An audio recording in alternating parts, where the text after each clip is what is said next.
जय गुरुदेव। चित्ररूप भगवान की जय हो। कहा जाता है कि कायस्थों का ननिहाल नागवंश में है। श्री चित्रगुप्त महाराज के 12 पुत्रों का विवाह नागराज वासु की 12 कन्याओं से संपन्न हुआ, जिससे कि कायस्थों का ननिहाल नागवंश माना जाता है और नाग पंचमी के दिन नाग पूजा की जाती है।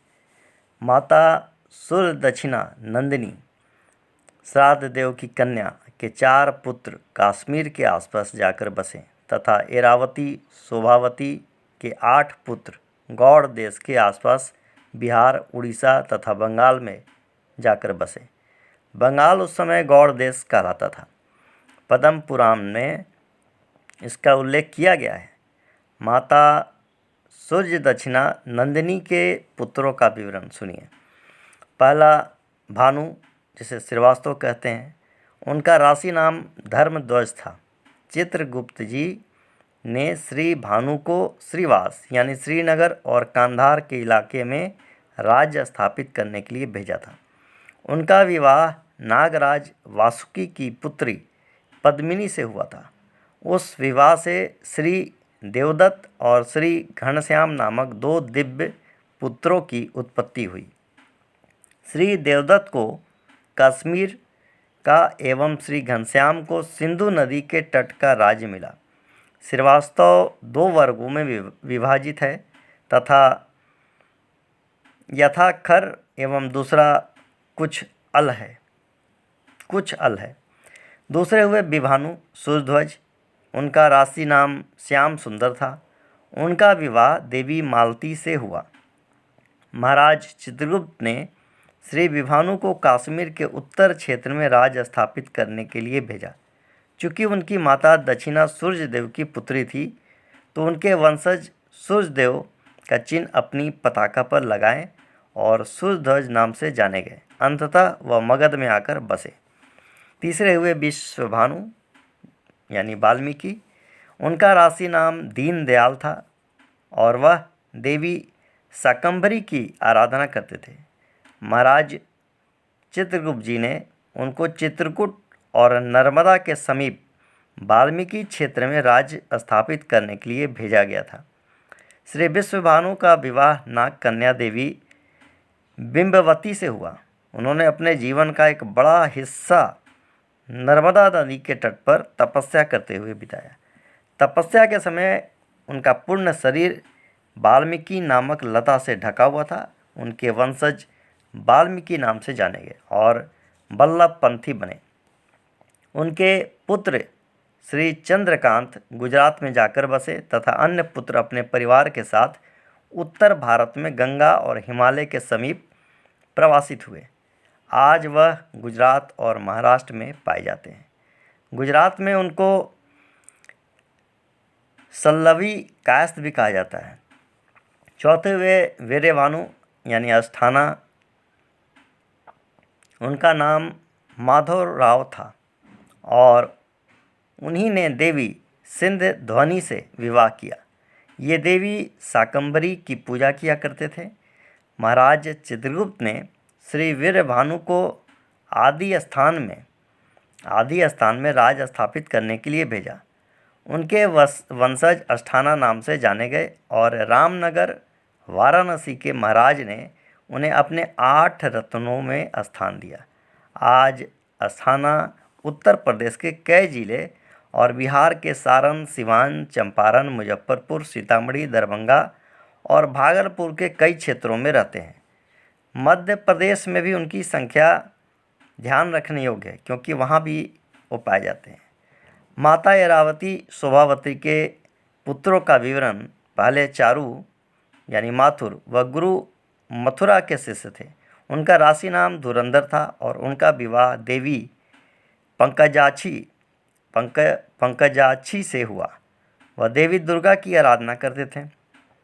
महाराज चित्रगुप्त जी ने श्री चारु को मथुरा क्षेत्र में राज स्थापित करने के लिए भेजा था। उनके वंशज माथुर नाम से जाने गए।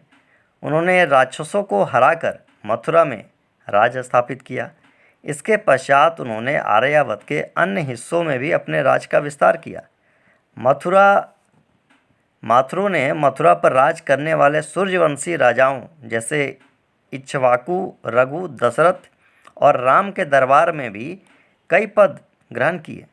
माथुर 3 वर्गों में विभाजित हैं, यथा देहलवी, खचौली एवं गुजरात के कच्छी। उनके बीच 84 अल हैं।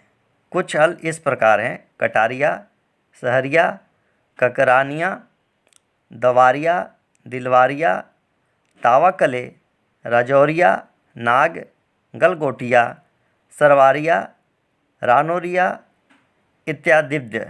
माथुरों ने पांड्या राज की स्थापना की, जो कि आज के समय में मदुरई, त्रिनीवेल्ली जैसे क्षेत्रों में फैला।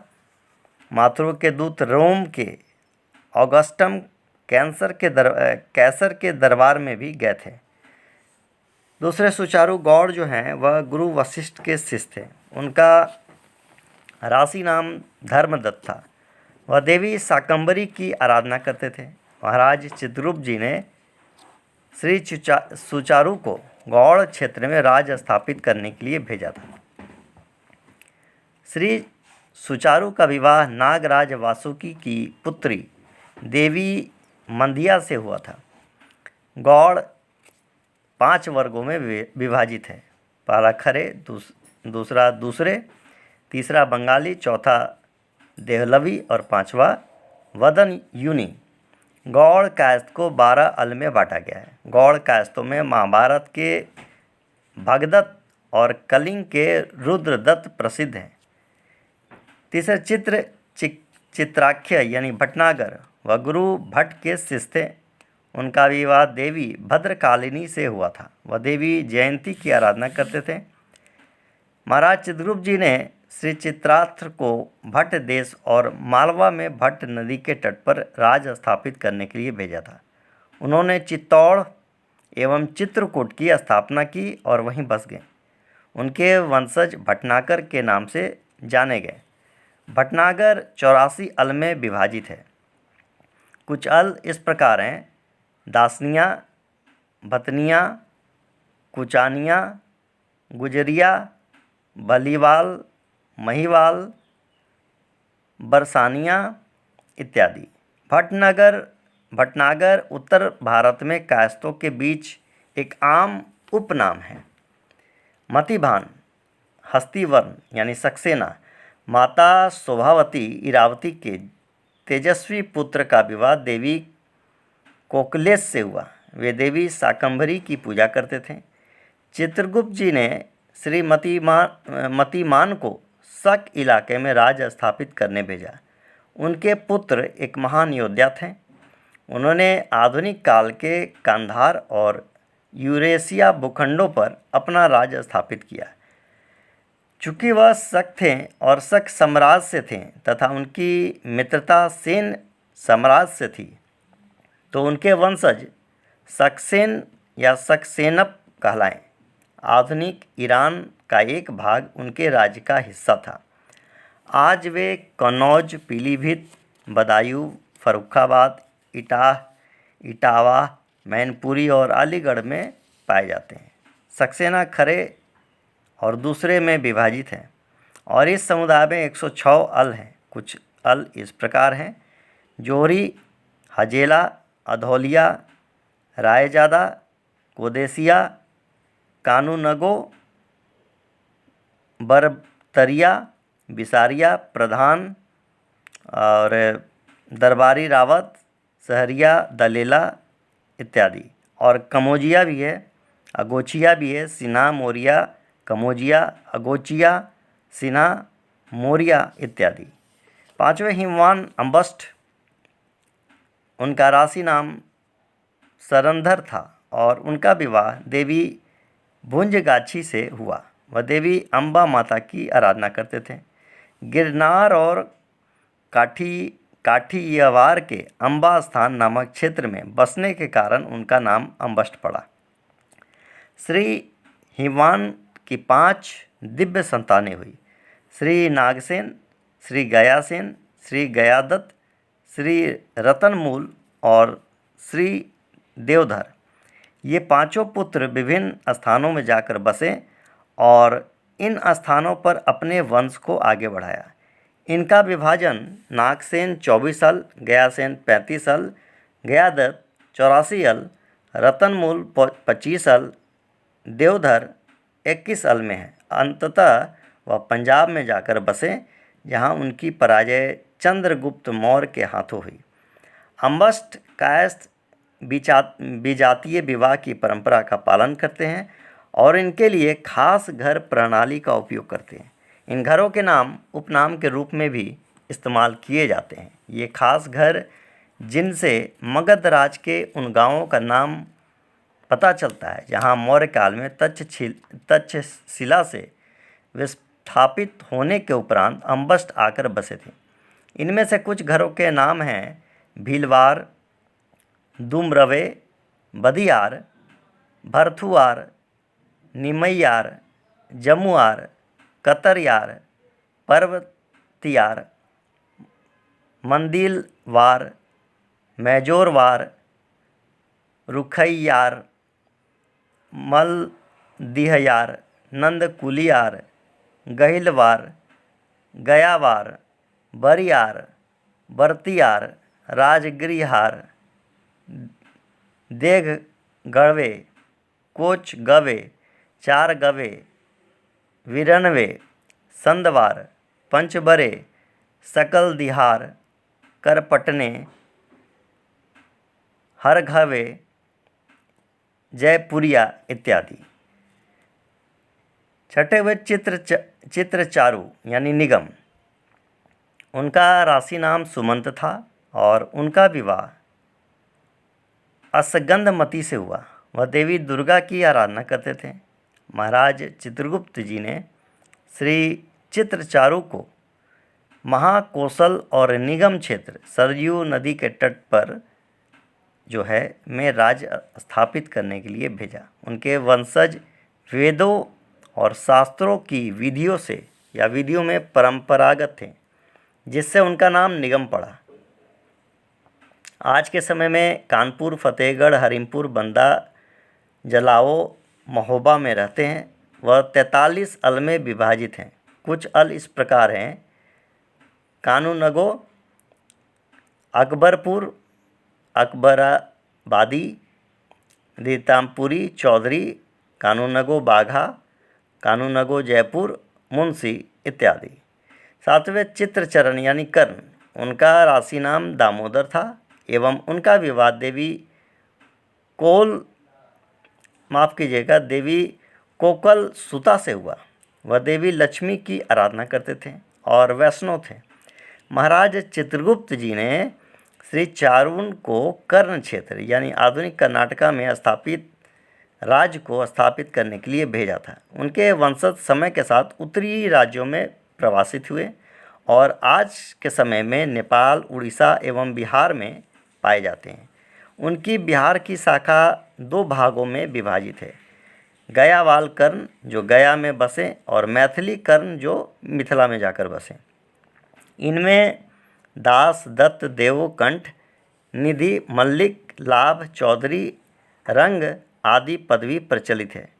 मैथिली कर्ण कायस्थों की एक विशेषता उनकी पंजी पद्धति है। पंजी वंशावली रिकॉर्ड की एक प्रणाली है।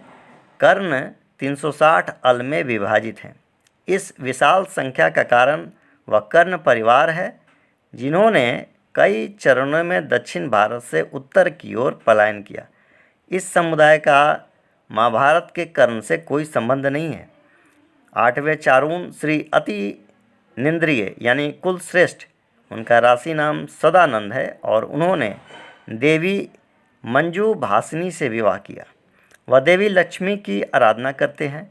महाराजा चित्रगुप्त जी ने श्री अतिनिंद्रिय यानी जितेंद्रिय को कन्नौज क्षेत्र में राज्य स्थापित करने को भेजा था। श्री अतियेंद्रिय चित्रगुप्त जी की 12 संतानों में से अधिक धर्मनिष्ठ सन्यासी प्रवृत्ति वाली संतानों में से थे। उन्हें धर्मात्मा और पंडित नाम से भी जाना गया और स्वभाव से धुनी थे। उनके वंशज कुलश्रेष्ठ नाम से जाने गए। आधुनिक काल में वे मथुरा, आगरा, फर्रुखाबाद, इटाह, इटावा और मैनपुरी में पाए जाते हैं। कुछ कुलश्रेष्ठ जो कि माता नंदिनी के वंश से हैं, नंदी गांव बंगाल में पाए जाते हैं। तो वेद पुराणों में कायस्थ के बारे में कहा गया कि कायस्थ समाज की जाति व्यवस्था पर अध्ययन की भूमिका में स्थाना जी लोग लिखते हैं कि स्मरण करो, एक समय था जब आधे से अधिक भारत पर कायस्थों का शासन था। कश्मीर में दुर्लभ कायस्थ वंश, काबुल और पंजाब में जयपाल कायस्थ वंश, गुजरात में वल्लभी कायस्थ राजवंशी और दक्षिण में चालुक्य कायस्थ राजवंश, उत्तर भारत में देवपाल गौड़ कायस्थ राजवंश तथा मध्य भारत में सतवाहन और परिहार कायस्थ राजवंश सत्ता में रहे। अतः हम सब उन राजवंशों की संतानें हैं। हम बाबू बनने के लिए नहीं, हिंदुस्तान पर प्रेम, ज्ञान और शौर्य से परिपूर्ण उस हिंदू संस्कृति की स्थापना के लिए पैदा हुए हैं जिन्होंने हमें जन्म दिया है। वर्ण व्यवस्था में कायस्थों के स्थान के बारे में विवरण देते हुए वे खुद स्पष्टीकरण देते हुए लिखते हैं कि अक्सर यह प्रश्न उठता रहता है कि 4 वर्णों में क्रमशः ब्राह्मण, क्षत्रिय, वैश्य एवं शूद्र में कायस्थ किस वर्ण से संबंधित हैं। स्पष्ट है कि उपरोक्त चारों वर्णों के खांचे में कायस्थ कहीं भी फिट नहीं बैठता। अतः इस पर तरह तरह की कहानियाँ उछलती आई हैं। उपरोक्त में किस वर्ण के कायस्थ हैं का माकूल जवाब देने का आज समय आ गया है कि सभी चित्रांश बंधुओं को अपने समाज के बारे में सोचने का, अपनी वास्तविक पहचान का ज्ञान होना परम आवश्यक है। अहिल्या कामधेनु संहिता और पद्म पुराण पाताल खंड के श्लोकों और साक्ष्यों से ये बात साबित करते हैं कि कायस्थ सिर्फ जाति नहीं बल्कि 5वां वर्ण है। श्री ब्रह्मा जी एक कल्प तक ध्यान मुद्रा में रहे। योग निद्रा के अवसान पर कार्तिक शुक्ल द्वितीया के शुभ क्षणों में श्री ब्रह्मा जी ने अपने सम्मुख एक श्याम वर्ण कमल नयन एक पुरुष को देखा, जिसके दाहिने हाथ में लेखनी व पट्टिका तथा बाएं हाथ में दावात थी। यही था श्री चिद्रूप जी का अवतरण। श्याम वर्णी काया, रत्न जटित मटुकधारी, चमकीले कमल नयन, तीखी भ्रिकुटी, सिर के पीछे तेजोमय प्रभा मंडल, घुंघराले बाल, प्रशस्त भाल, चंद्रमा सदृश आभा, शंखाकार ग्रीवा, विशाल भुजाएं व उभरी जांघें तथा व्यक्तित्व में वो विनम्रतापूर्वक करबद्ध प्रणाम कर कहा कि आपके या आपने समाधि में ध्यानस्थ होकर मेरा आह्वान या चिंतन किया, अतः मैं प्रकट हो गया हूँ। मैं आपका ही मानस पुत्र हूँ। आप स्वयं ही बताएं कि मैं कौन हूँ। कृपया मेरा वर्ण निरूपण करें तथा स्पष्ट करें कि किस कार्य हेतु आपने मेरा स्मरण किया। इस प्रकार ब्रह्मा जी अपने मानस पुत्र को देखकर बहुत हर्षित हुए और कहा कि हे तात, मानव समाज के 4 वर्णों की उत्पत्ति मेरे शरीर के पृथक पृथक भागों से हुई, परंतु तुम्हारी उत्पत्ति मेरी समस्त काया से हुई है। इस कारण तुम्हारी जाति कायस्थ होगी। काया से प्रकट होने का तात्पर्य है कि समस्त ब्रह्म सृष्टि में श्री चित्रगुप्त जी की अभिव्यक्ति। अपने कुशल दिव्य कर्मों से तुम कायस्थ वंश के संस्थापक होगे। तुम्हें समस्त प्राणी मात्र की देह में अंतर्यामी रूप से स्थित रहना होगा, जिससे उनकी आंतरिक मनोभावनाएं, विचार व कर्म को समझने में सुविधा हो। ब्रह्मा जी ने यह भी स्पष्ट किया कि आपकी उत्पत्ति हेतु मैंने अपने चित्त को एकाग्र कर पूर्ण ध्यान में गुप्त किया था, अतः आपका नाम चित्रगुप्त ही उपयुक्त होगा। आपका वास नगर कोट उज्जैन में रहेगा और आप चंडी के उपासक होंगे। तो इस प्रकार ये पद्म पुराण या पातालखंड में आपको मिल जाएगा। इसी के साथ बहुत बहुत धन्यवाद। चित्रांश की जय हो। एक बार बोलिए श्री चित्रगुप्त भगवान की जय हो।